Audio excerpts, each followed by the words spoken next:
And we are live. Good evening, everybody. This beautiful Saturday evening. I am SamAnt, CEO of Viral Hip Hop News. You're in the building for another artist spotlight on this beautiful Saturday evening, and I am looking forward to this one. You guys, come on in, take a seat, make yourself comfortable, grab you a nice warm beverage, alcoholic beverage, non-alcoholic beverage, whatever your vice is. Please get comfortable and enjoy the show. We're going to have a great show this evening. Got Marvin B, CEO of Black Link Magazine, joining the show today. Excellence is in the building. She will share her story on how she got to where she is right now. Magazines are all over the place in airports and in newsstands and all kind of good stuff, starting from the bottom, and now she is here, and we cannot wait to hear her story. So as you guys come in, as you get warmed up, drop your area codes, let us know where you're watching, let us know where you're listening. Be sure to, once you hear Miss Marvin B's information, to go check out blacklinkmagazine.com. Go check out the articles. Go check out her website. Show her some support.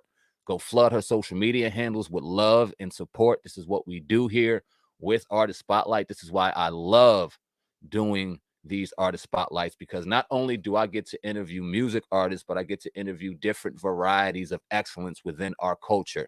People trust my brand to share their story with my audience, and I could not be more thankful to do so. Independent entrepreneurs. I've had comic book illustrators. We had the good brother David, who came on and showed us his book bag technology. Dr. LaRoche, who came on, who is a glaucoma specialist, to share his expertise. We've had a number of great people, and we have a very good one this evening. So without further ado, I'm going to start talking as we engage in the conversation. Excuse me. Like I said, drop them area codes. Let us know where you're listening. But without further ado, we got the beautiful Miss Marvin B on the podcast, the platform this evening. How you doing today? Hey Sam, I'm doing good. Thank you for having me. Now, the pleasure is all mine to finally get to have you on and get to chat with you. We've met a couple times. We got to interact a couple times, but now I get to formally get to sit down and learn your story. So I'm very happy to do so. How's everything going in your world? Black Link Magazine is starting to hit newsstands and things everywhere, starting to really pop off. So before we get to the meat and potatoes of how we got here, how you feeling? Feeling good, just chilling today. Had our release party on yesterday, our soft release for the magazine. And so today just been, it's rainy, it's cold. So feeling good, but just happy to be here and relaxing at the house.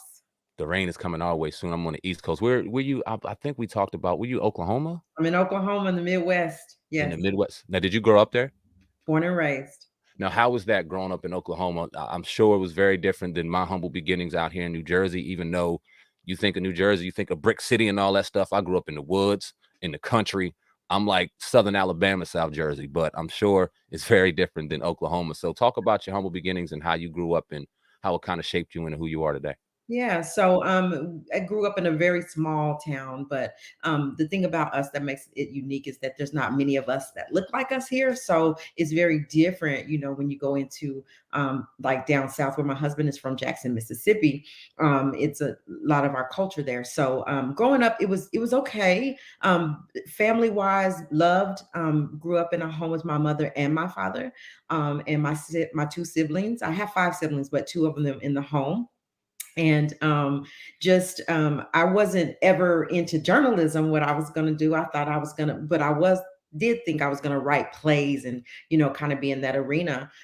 So grew up here, made some bad choices along the way, of course. And some of those, as I made those bad choices, it taught me a lot. I grew a lot, and thus here I am today.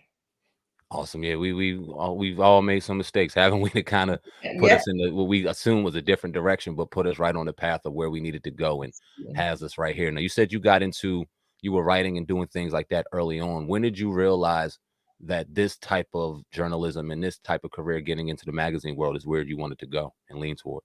Right. So it was only whenever the George Floyd murder happened, and just then, that I decided to do this magazine, because every time one of our Black men or our Black women are murdered at the hands of a police officer, we scream really loud and then we get really quiet. We don't hear it until the next one happens. Right.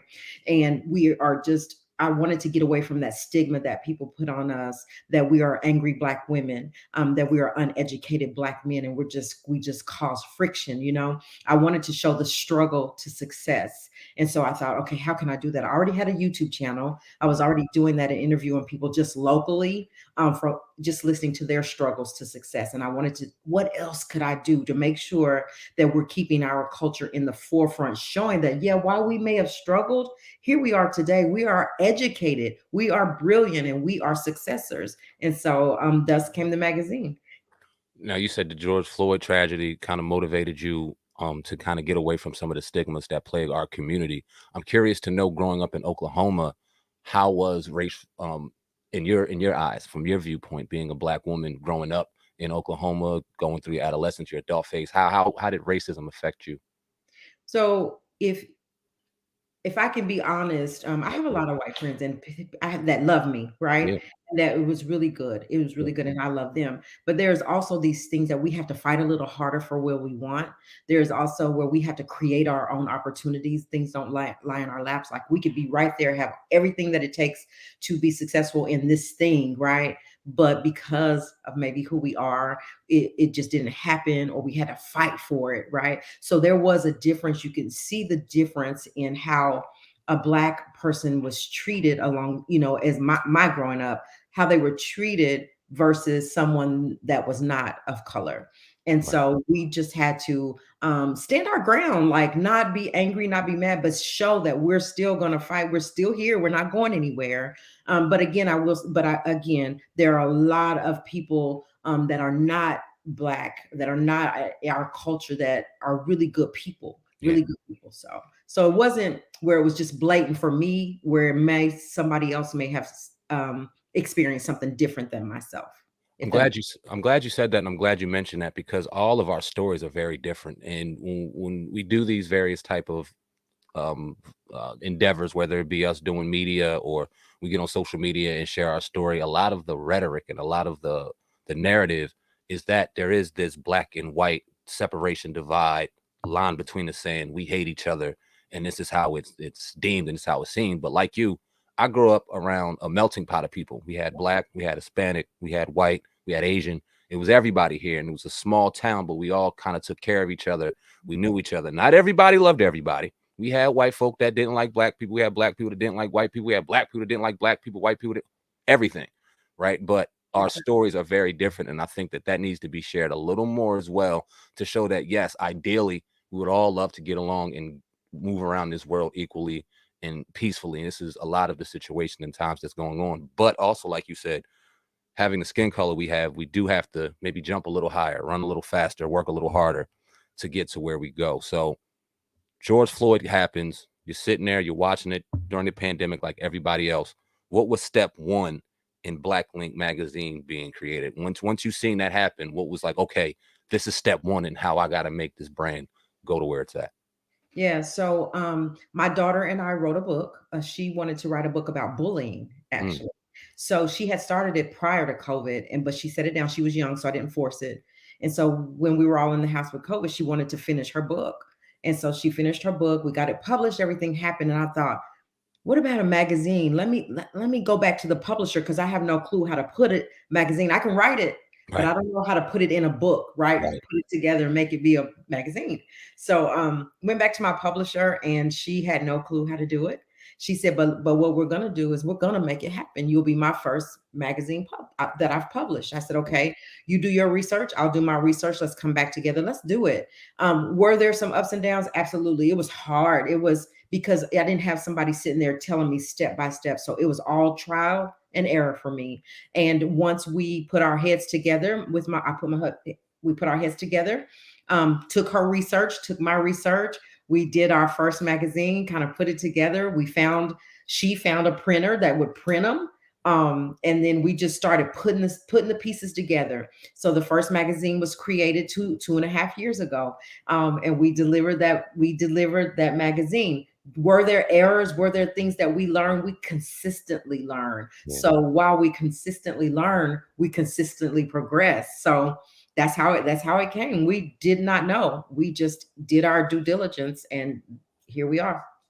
I can truly relate to that. Do you mind sharing with the audience some of those trials and tribulations that you had to go through? Because obviously, somebody that can write, somebody that's interested in journalism, that's one thing. When you're interested in something, the talent just kind of shines. But from an administrative perspective, like you said, you had to figure out and find a printer that Well, would print these magazines. There's little nuances that go into some of these beautiful things that we see that not a lot of people know about. So, can you get into some of those trials and tribulations that you may have gone through that you yeah. had to overcome in pursuit of getting a magazine where it's at? So absolutely. So first of all, it was not Black Link magazine at first. It was Wow. Black is magazine.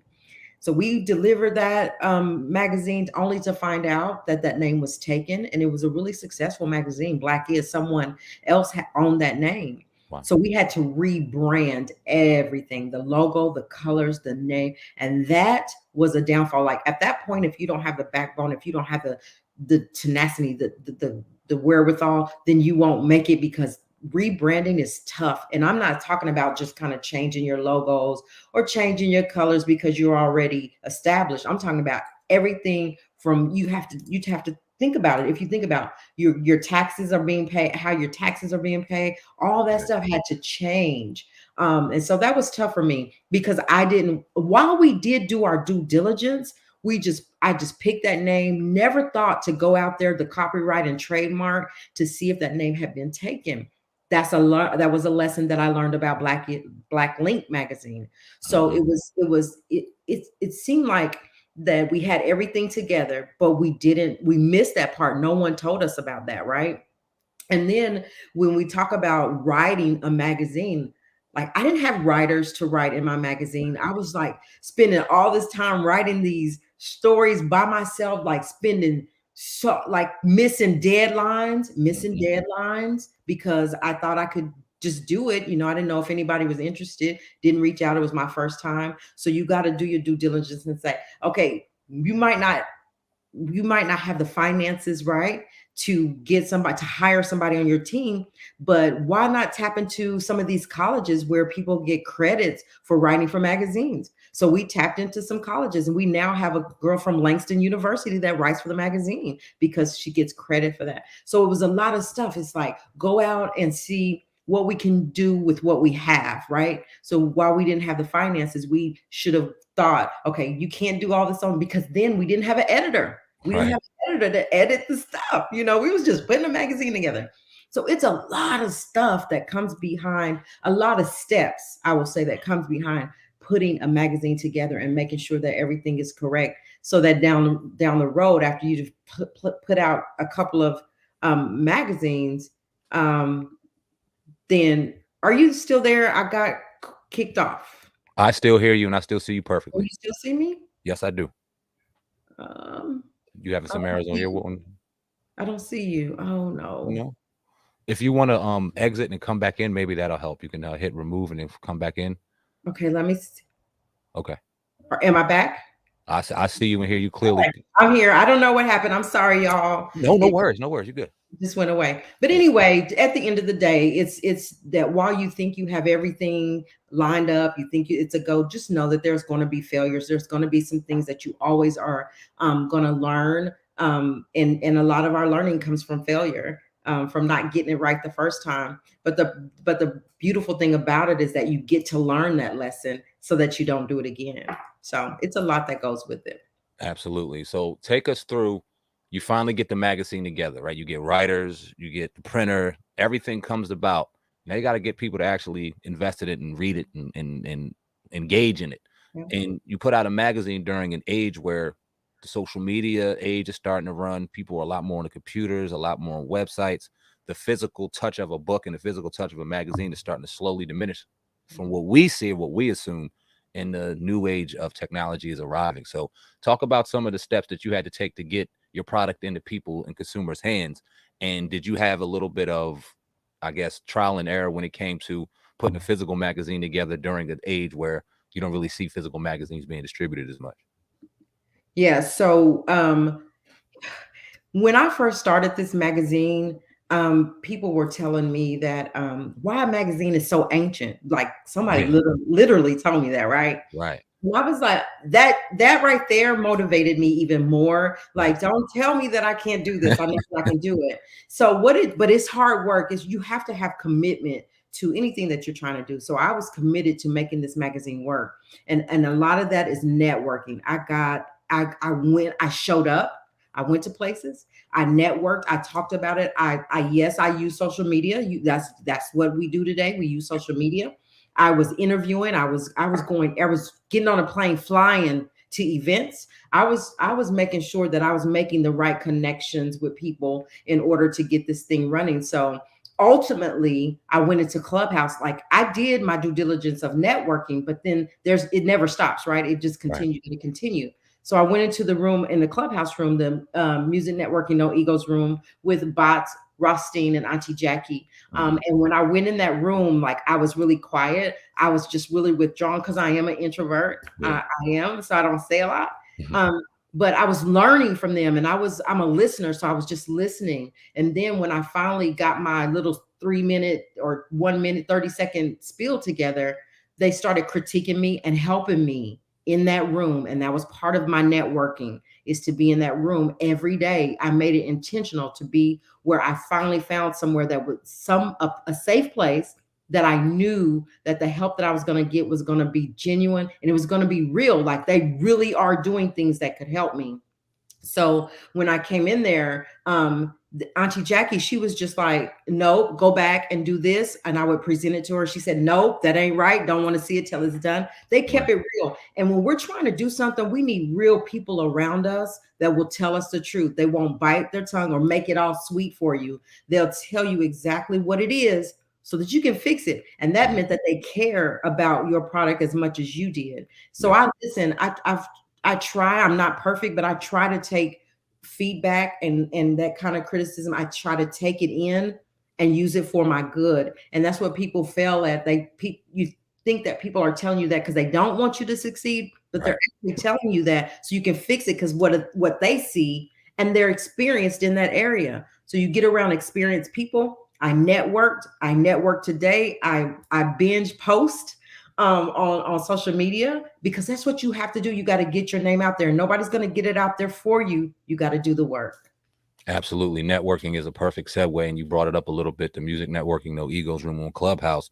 I'm interested to know how you found your way on the Clubhouse, because it started around the pandemic time. People really started getting involved, and obviously, excuse me, I had Viral Hip Hop News already established. It was doing very well, and I realized that I needed to kind of open up my networking circles, because, as like you, I'm an introvert myself. Surprisingly enough, I love getting on the microphone and articulating myself, but once this microphone is turned off, leave me alone. Like, I Me like to chill with my kids, or I'm out walking my dog. Leave me alone. too. But understanding the importance of networking, and a good friend of mine, shout out to Lionel Dixon, who introduced me to Clubhouse, and my man Dre, shout out to Dre, who got me onto the Music Networking No Egos room. Such a life-changing experience to see the people genuine. You go in there every morning, it's almost like you know these people. But Yes. Clubhouse having such a bad stigma, it took me a while to even get the just like, you know what, get the faith to go, this is the right thing for me. So how did you find Clubhouse? How did you find the Music Networking No Egos room? And what was your thoughts about just getting on to that platform in particular, prior to finding out about this great room that we're in right now? Right. So as I mentioned before, I have a YouTube channel, and I was covering different stories. I actually was covering the R. Kelly story, and it kind of went crazy, and it went so crazy that it was kind of not good for me and my piece. So I had to back off from that story, but it really did well, And I was like, but it wasn't for me. Right. But during that time, a lady named LJ Thomas, she was with Purely Positive. She saw me, and after I had cut ties with that story, she saw the good that I was trying to do to get back, to where I was, Yeah. and she said, "You should go on Clubhouse." And prior to that, I talked to another lady. So two people tried to get me there, Sam, and I was like, "All right, I'll go." And I never went because I didn't trust people. I Right. didn't trust that people would really tell me what I needed to do, or that they didn't want to get my mind. I had been burned before, right? Mhm. So I was like, it just takes me a while. So finally, LJ did it. She pulled me in, and we started a little room about how to create a magazine, because she had a magazine and wanted to know how I got started. And so one day the music networking eagle, it just the room just popped up. And I was like, let me just go in here and see. And I went in that room and I've been in that room ever since. I got what I got that sense of security.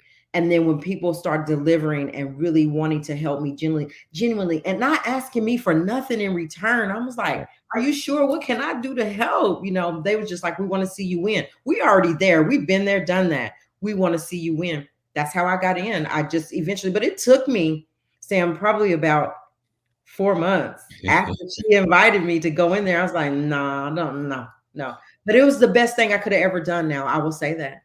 Absolutely. And it's for that room that you and I know each other. It's for that room that this interview is going on. And we also had the absolute honor in attending the Sheen Awards in Atlanta, Georgia in September. And it was that day that Black Link Magazine kind of took off. Can you share your experiences at the Sheen Awards in Atlanta, Georgia, and what that experience did for Black Link Magazine? You almost make me cry when you say that, literally, and I don't do that. But Please so don't. I'm gonna start crying in here too. Don't do that, please. Okay. Gotta keep my lashes on. Gotta keep my lashes on. But yeah, so I was because of Auntie Jackie Bush, who was a known publicist in the celebrity entertainment world. She invited me to the Sheen Awards. She had invited me the year before, and it was just too late. I couldn't make it. So when I went, when I tell you that I was able to connect, and before this, we met the legendary Bob Sumner in that room. And so we had known him a little bit, but really getting to see him and go to breakfast with him and talk with him at the Sheen Awards. Met the owner of the Sheen magazine. Now, I'm a magazine too, and she welcomed me like I was just someone else. She knows that I'm Black Link, and she embraced me. Kim, Beautiful. shout out to Kim. And it was just a beautiful experience and a lot of networking. And in that moment, or at that time, Bob Sumner, he said at breakfast, he said, you need to meet John Blassingame. Do you know who he is? And I said, I don't. No, sir, I don't know him. And he said, that's who you need to know. And Jackie was saying, yes. And she said, I know him. We can get you connected or whatever. So later on that night, we got ready, getting ready to go to the big, the other show that was there that night. I was on the elevator with Bob. He said, I need to get you John's number. And I said, okay. So after the show, we go into the VIP room. He said, pull your phone out. Call this number right now. It was John Blassingame. He didn't answer. But I had his number. He said, text him right now. Texted him. Never heard from him. Went on. Thank you, Bob Sumner. Thank you, Jackie. Because 2 days later, I had another event in Oklahoma. I was at my makeup lady at 7 a.m. and John Blassingame called me. And ever since, this magazine has taken flight. You want me to go ahead and talk about your stuff? Okay. You go ahead and you let it go. Go ahead. Yeah. It had taken flight. So John Blassingame, because of my networking with these amazing people, John Blassingame is the guru of magazine. He's the icon of magazines, Hype magazine, Essence magazine, Sheen magazine, all the big magazines. He's had his hand in helping them in some way or another. So he's helped us to finally get our magazine in 40 plus stores, Books A Million stores across the U.S., on all the newsstands across New York, New Jersey, and Philly. And we're headed to the West Coast. So God is good, and he's placed some great people in my life. And so thank you, John Blassingame, Bob Sumner, Jackie, and the No Egos, the Music No Egos, the Music Networking No Egos room. You deserve it, Marvin B. You absolutely deserve it. Congratulations to you. And I want to give you your flowers right here publicly, because I didn't tell you this, and we've been in the room many times and have chatted a couple times as prior or after, the Sheen Awards. We were both there doing media. We're doing media coverage, the podcast. Shout out to my cousin, Hip Hop Uncensored podcast. We're both there doing media. And this was our first time. We've done a million podcasts. We've done interviews. We've done things like that. But that was our first experience doing something live amidst the chaos and things like that. And we were a little underprepared. I'm not going to lie to you. And seeing your production and seeing how you managed the red carpet and seeing how you brought interviews in and interviews out, and then seeing the production behind it, man, I'm like, whoo, pardon my language. Marva kicked our ass in that joint, man. That thing was on point. And if I'm not mistaken, was that your husband with you? No, that was actually my cameraman. Okay. Yes. Yeah. Very, very integral and very important. So can you just talk about support and how important that support system is to even carry on a successful event the way you did, and how just important that support system is. It is very important. And I don't know that I could do all of this without a support system. I am married, and my husband and my family have my back 1000%. And so when you see me travel, you will probably always see my cameraman, which is Charles Bush out of Dallas, who is a well-known film producer out of Dallas, Texas. So it's important that because you want to keep grounded. You don't want to get to a place where you're not grounded. You don't know where you come from, remember where you come from. And when you have hard times, that support system is saying, keep pushing. We got your back. It's all good. So if you don't, I believe that if you don't have good, solid people around you and supporting you, it's kind of tough. And that's what makes it easy for me, because I do have that support system. I have my cameraman saying, what's next? Where do we go next? And he'll provide his way there, knowing that we're just starting, right? So he's like, I'll take it off of you. What can I do? And when I say production, he produces. And so I'm just blessed with great people around me. And that's all I can. God is good.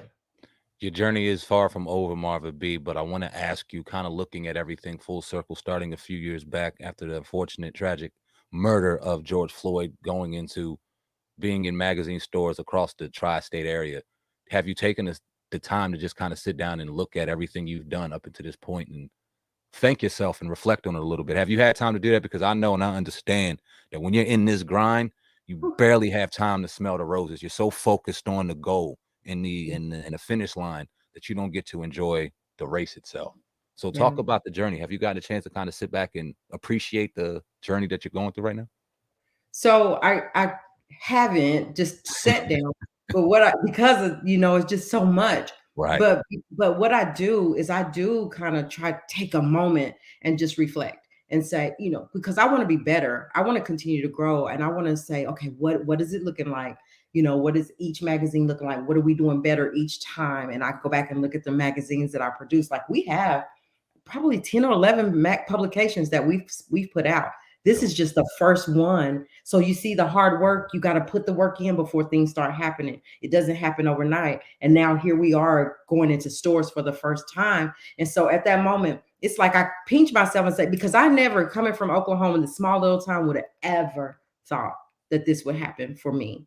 Didn't even see it coming. So I need to sit down and I need to take some time.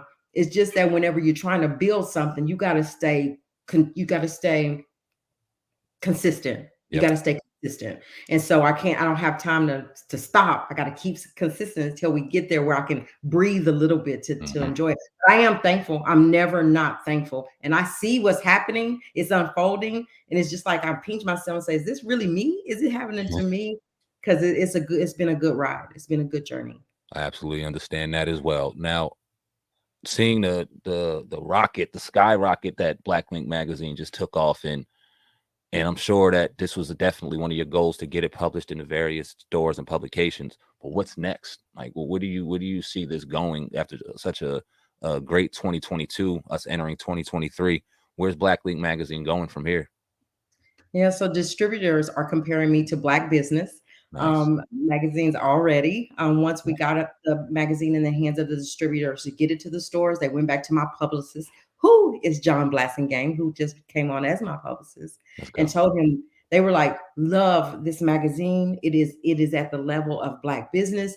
And so they're behind, we want to get behind you, and we want to, take it to the next level. So we want to continue to distribute. So when I say West Coast, we want to saturate the West Coast with Black Link magazine. We want to do more red carpets. We want to do more coverage. We want to be at the Essence Festival. We want to be at the BET Awards. We want to be at all. We want to show face. And we can do that if we stay consistent and take care of our people that help us, take care of our network, and respect and keep our relationships strong, and just stay committed. And when we fall, we got to bounce back up. You can't stop. We can't lose ground. We got to just dust it off, shake it off, and we got to keep going. And so that's where we're headed, and we will be there. So it's absolutely.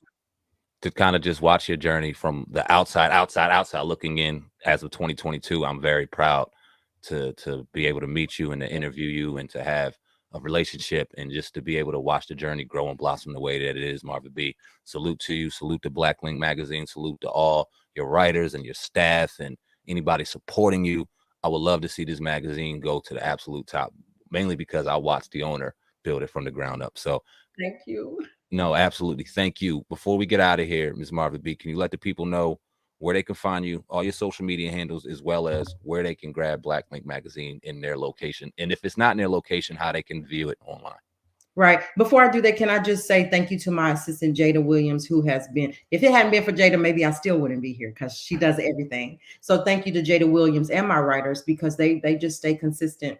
So anyway, you guys can find us at blacklinkmag.com. That's our website. And that's where you can find all the publications that we've ever distributed. So blacklinkmag.com.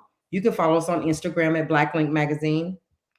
You can also get the magazine on MagCloud, so it'll be out there. But as far as in the stores, which we hope that you go to the stores, it's a Million stores, a Books a Million store near you. Yep. Find out where that Books a Million store is and get it there. If you New York, New Jersey, Pennsylvania, it's on the Penn newsstands or in the biggest magazine store in Manhattan. You can get it there. December the 1st, we releasing our first magazine. We're so blessed, we're so humbled, and we're thankful. We're thank you for your support ahead of time. We appreciate it.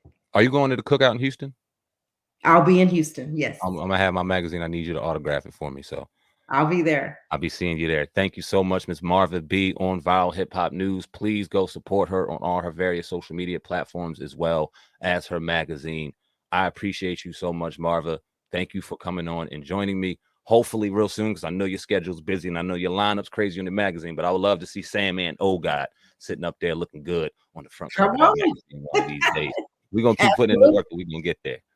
That's what we do. We collaborate and we have each other's back. So I got your back, Sam. You got mine. I know that. We good.